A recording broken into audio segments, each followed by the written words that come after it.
Hi, this is Franco with Wisdify, and welcome to Excel Quick Tips. Today, we're going to dive into data validation best practices in Excel, specifically for accounting and finance. If you've ever struggled with maintaining accuracy across thousands of transactions, reconciling accounts, or managing large volumes of data, you know how one small error can throw off an entire report or make month end reconciliations a headache. With these data validation techniques, you learn how to catch mistakes before they happen, prevent duplicate entries, and keep your data consistent. Whether you're working on budgets, tracking transaction data, or preparing financial statements, these practices are designed to help you streamline your workflow and ensure your data's reliability. Let's get started with number one. The first best practice that we want to talk about when it comes to data validation is restricting data entry types. When we're looking at our data set, we want to make sure that columns that we're working with only accept the type of data that it's supposed to. So that sounds like a mouthful. It probably is. But what am I trying to say here? You're going to see a summary of transactions for the year on the screen. And this summary of transactions for the year has a transaction ID, transaction date, account code, account name, the amount of the transaction, whether it was a debit or a credit, the description, who approved the transaction, and the approval date. Let's look at transaction date, for example. When we're filling out forms, Excel files, and whatnot, we have to accept that we're just human and we are prone to human error. And sometimes we're putting in a transaction date and maybe our hand slips, right? We enter 415 2023 when we mean to put in 4/15/2023 to say April 15, right? So things like this happen. And once all is said and done and you have to review the file or even summarize the data, inconsistencies like this can ruin your day. To make sure that that doesn't happen, it's better to be preventive. And that's something that data validation allows us to do. When you look at your data, and let's say we're looking at transaction date, you go over to the data ribbon and click on data validation.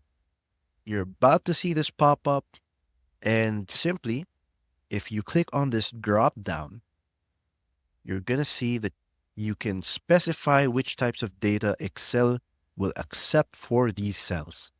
So in my case, I want to make sure that for these cells, I'm only accepting date values. And you can even specify if there's a certain range of dates that you want to accept. So let's do that right now. Since we're looking at a summary of transactions for the year, we only want to see transactions between January 1st of 2023 and December 31st of 2023. Anything before January or after December is a transaction for a different year, so we don't want to see that. We want to make sure that our start date is 1/1/2023 and our end date is 12/31/2023. All right. So what's going to happen here?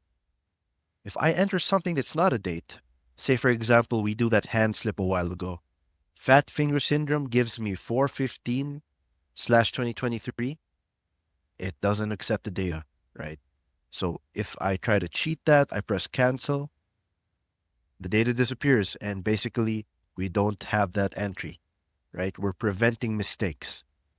It'll only accept date entries. So let's say I enter the correct data 4/15/2023, and we are good. But we did set up another rule, right? We only want date transactions in this column to be between January 1st and December 2023. So let's try breaking that rule. Let's say that I have an entry from April 15th of 2022. Now, Excel doesn't accept that either. So that's how you can use data validation to make sure that your entries are correct. This doesn't just apply to dates. As you can see from the drop down a while ago, we have plenty other options. For our transaction ID, maybe you want to make sure that our people are adhering to the format of it being 8 characters. We don't want a scenario wherein our people are going, oh, that's too many zeros for me to enter. I just want to place TRX5, right? So maybe it's a minor inconsistency, or maybe this is an inconsistency that can again ruin your day when you're doing verifications or summarizations of data.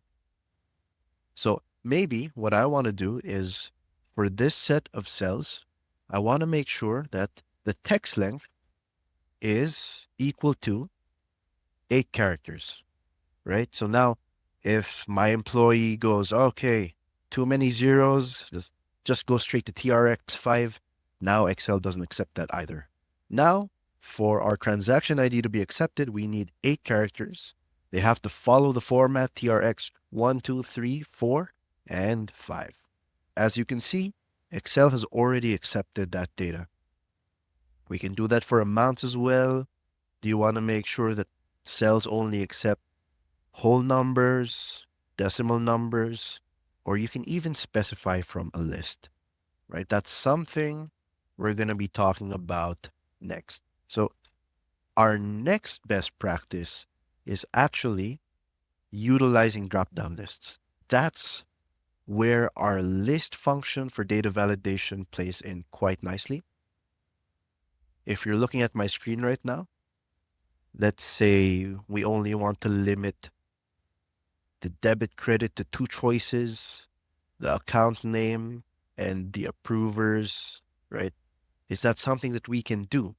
The answer is absolutely, right? So for simple lists, say for example, we're looking at debit and credit and we only want to use 2 items for our list. What we can do here is select the set of cells and go to data validation, and then we can use list. Now, here's the thing. If it's something simple, you can specify the list outright. So I want to put my choices as just debit, or to separate choices from each other, you put a comma in, and now you can just type in your next choice. So my first choice is debit, my second choice is credit. And what does that do? It actually lets you pick from a drop-down list the next time that you're filling out this cell. You can still type if you want to. So let's try that. Debit, credit. What if I place something weird like credit, right? It doesn't accept that anymore. But instead of knowing that, because the people that fill out our Excel forms might not know all of the choices that are possible, you can just look at the drop-down list and, oh, okay, now I can only choose debit and credit. This transaction specifically was a debit, and that automatically fills it up when you select that option. So that's something that you can do with lists. Another thing that you can do with lists is actually reference other tables or ranges. So say, for example, I have the list of approvers, and maybe you have a lot of bosses, right? You don't want to list them all down using the list function. Well, that's fine. That's actually where our lookup lists tab comes into play. So we have here approvers, right? Let me just put this in bold. So we have here approvers, and to make that a list, I can select these cells, click data validation, and then allow a list. So instead of typing them one by one, I can actually press this button and go to my lookup lists tab, highlight this set of cells, and press enter, right? And now, when I click the drop-down list, all of those names are there. So that's another way that you can use drop-down lists when you're using data validation. What's another thing that we should be doing when we're practicing data validation? We should actually use tables and named ranges. So why do you think we should do this? It's really simple, and that's because it's often easier to perform data validations when we're doing it on tables and when we're using named ranges. I'm actually going to focus on tables for this section, and I'm going to move you to a copy of the data that we already have. If I select this whole thing and make that a table, something that you might have noticed a while ago is that I was selecting cells manually and putting my data validations, right? So The data validation for account name is still in effect. You can see that there's still drop-down lists here, but it doesn't go on indefinitely. It only goes up till the cells that I selected initially. And by the time I reach E14, the data validation no longer exists. So if I try to click the drop-down list in E13, the drop-down list is there and the data validations are there. Let's say I want to put in partners equity here. It's not in the list, so it's not going to be accepted. But what if I go to cell E14 now and I write partners equity? And I don't even spell it. I just say partner apostrophe equity. Excel will accept that. And now it just doesn't look good. Maybe it ruins my data just because I wasn't able to predict how many lines of data would be in my table. And I wasn't able to add data validations that far. So we don't want that to happen. So what do? It's better if you use a table. So when you're using a table and you use data validations, let's say, for example, we go back to the account name and we want to make sure that our data validation only accepts lists. So once I used the data validation tool on a table or a named range, what's going to happen? So let me reference this table or this column as the list. What happens now? Of course, the table has the validation. Anything outside of the table doesn't. But the cool thing is when you add another entry, I don't have validations for transactions ID here, but if I enter another transaction, let's say TRX0005, now I have another entry for my table. And if you can recall, I only did the data validation up to here. If I look at my next entry, the data validation automatically applies. So it's automatically applied. I don't have to think about, oh, how many rows of data am I expecting? As long as it's within the table, the data validation is automatic. And that's not something that you have to worry about anymore. So again, when you're dealing with data validations, it might be best to use a table so that you can cover all of the transactions. So that's it for using tables. That's a big, big game changer. So the next best practice that we're going to be talking about, well, guys, I'm actually going to be hitting two birds with one stone in this next section. It's about using formulas for custom validation rules. I'm going to be demonstrating that by preventing duplicates. And that's something that you need to make sure of. If you're working with a data set wherein one column shouldn't have duplicates, that's something that you should prevent because it's something that's easily overlooked. And we can do that easily using custom validation rules. All right, so what are custom validation rules? Let's go back to our data set. Now, again, we're using tables this time. And what we haven't used is a named range. We might need that later on. But assuming that when we're looking at transaction IDs, we want to make sure that there are no duplicates here. What do? We go into data validation and we go, all right, which option will allow me to make sure that we don't have duplicates here? You go past all of the options. It must be here. No, it's not. Is it in the list? All right.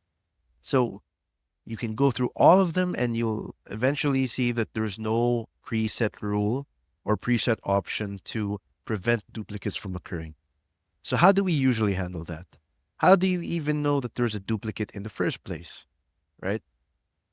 One thing that you can do is to make sure that you're using the COUNTIF formula. For example, if I'm using COUNTIF, what does that do? COUNTIF simply asks you to specify a range and asks you to define what you're looking for in that range. So let's say I'm looking for TRX0001. Now, it's going to count how many of those are in the range. So let's say that I actually extend my transaction ID, or I don't need to because I'm working with a table here. If this extends and I add another one, TRX 00001. Now it counts it as 2 because now I have 2 of that entry, right?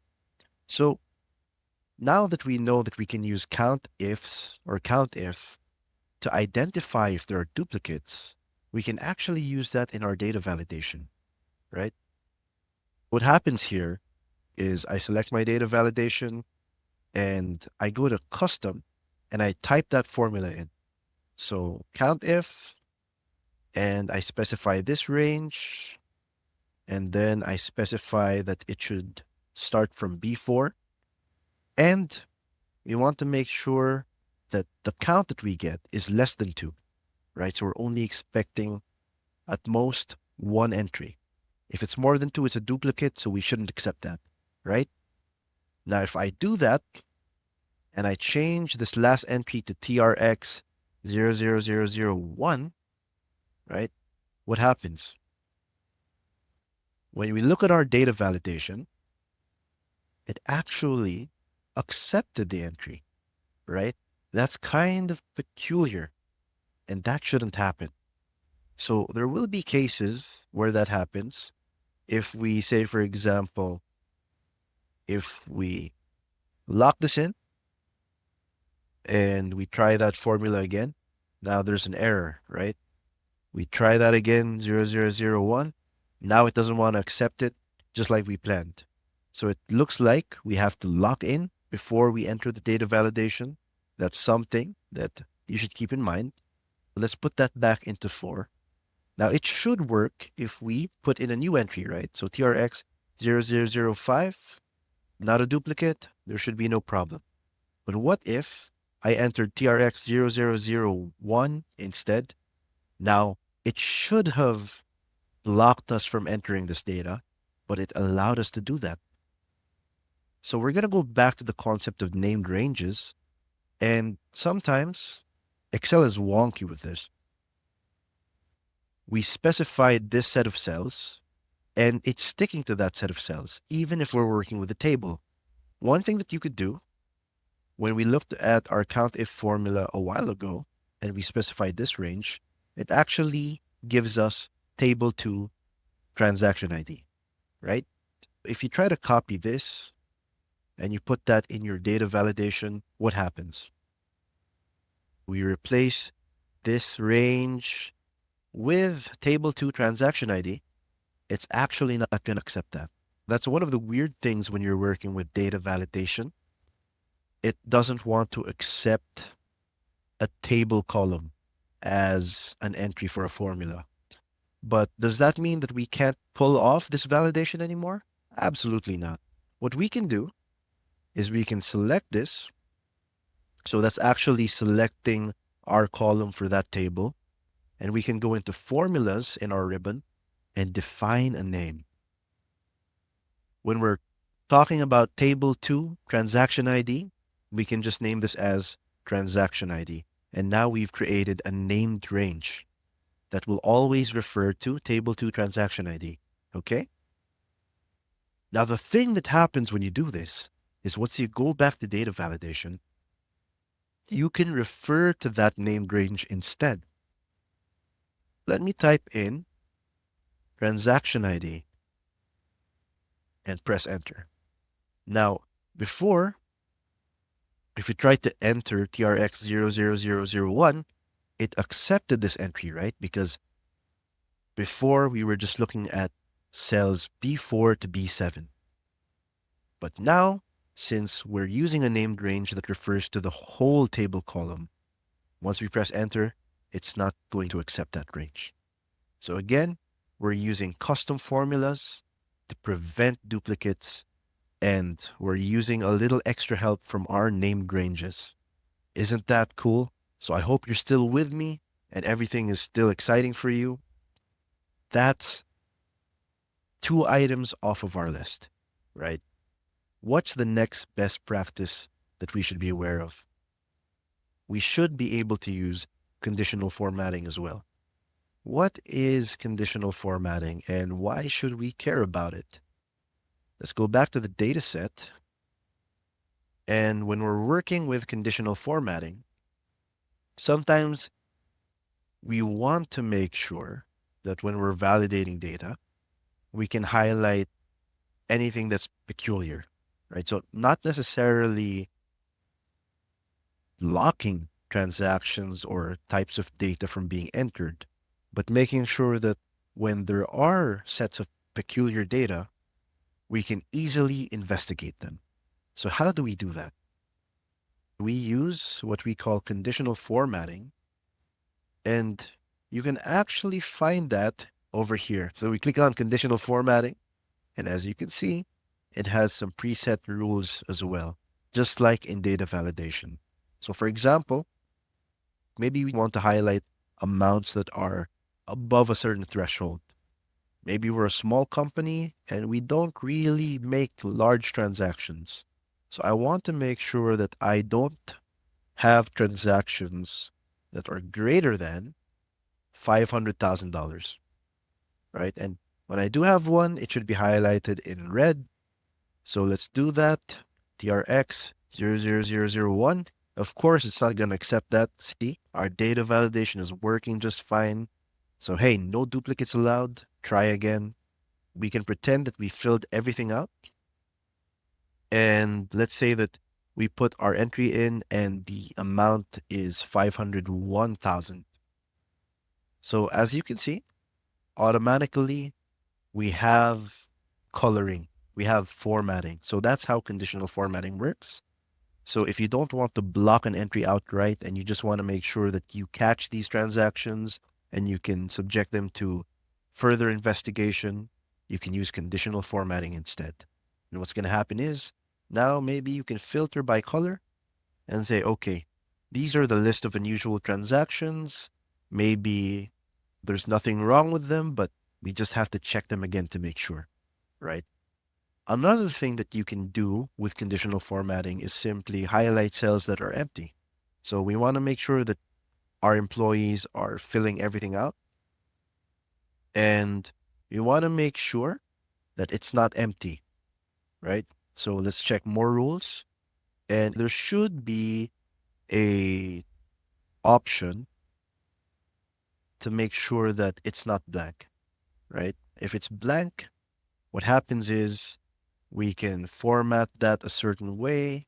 We can just specify that if it's grayed out, you need to fill it with data. All right. So it depends on what your policy is and how you want to go about it, but this is a fine. So if we see there are entries that are grayed out, we can point out and say, hey, you forgot to fill out this part of the table, right? So that's basically how conditional formatting works. Just like data validation, you're not stuck to the preset rules. You can always add new rules and use formulas behind those rules, right? And that's practically it for our best practices for data validation. Of course, this isn't an exhaustive list. There are a lot more, but if you're just starting to work with data validation, these are probably the most important tips that I can share with you. So guys, again, this has been Franco from Wisdify, and thank you for watching Excel Quick Tips. If you want to get even better at Excel, please be sure to watch our other videos.